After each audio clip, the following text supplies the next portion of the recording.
Hey, Chaz Marler from Pair of Dice Paradise here, and I just got back from waking up after sleeping for about 14 hours, after returning from the GAMA trade show in Las Vegas, Nevada. Now, even though that the trade show for GAMA, the Game Manufacturers Association, isn't a traditional board game convention, as it's only open to publishers, retailers, and the press, it's still seen by many in the industry as the unofficial start to the annual board game convention season.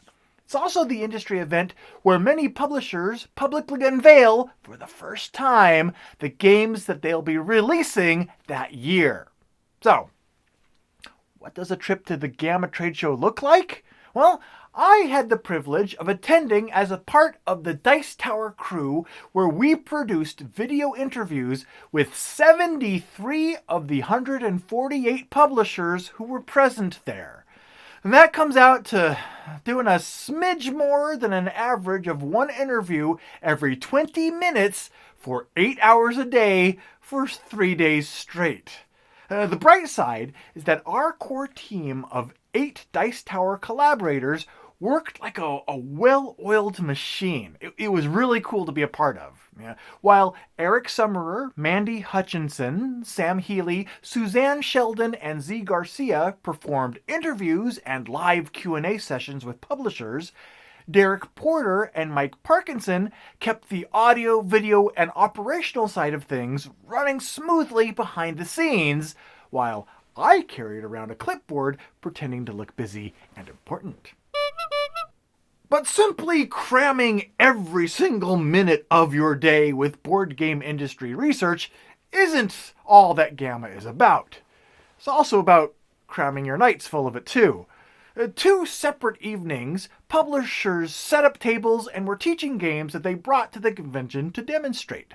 It was a really great opportunity to survey many of this year's up-and-coming games en masse and even playtest a few of them.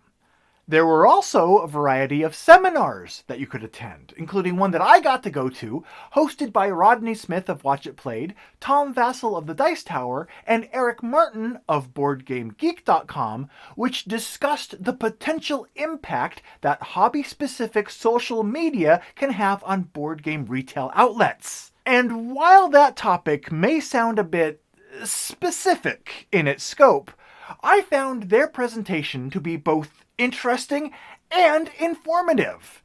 And also, I am just now realizing that the highlight of the week I spent in Las Vegas was a PowerPoint presentation about online board game marketing. Man, this hobby's great. So there's kind of an overview of what it's like to attend the GAMA trade show. Of all the board game events that take place throughout the year, GAMA is one of my favorites because it's so information-focused. New things were announced, like Portal Games' upcoming detective game, which will be an ARG, or alternate reality game, in which the entire internet and other real-world media will potentially be used as components within the game itself. There was a space exploration game by Red Raven Games that was announced and discussed, and a miniatures warfare game designed by Simon and based on the Song of Fire and Ice series by George R.R. Martin, just to name a few. I hope that this little video here helped to shed some light on some of the things behind the scenes of what it's like to attend GAMA. So keep an eye on the Dice Tower and Pair of Dice Paradise over the coming days for more videos covering the games, the news, and the announcements from GAMA.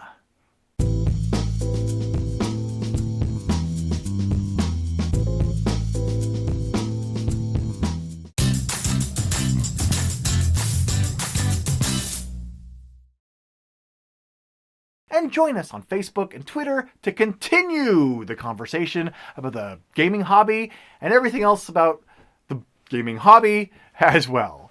Until next time, take care, and I think I need a couple more hours of sleep. Talk to you again soon.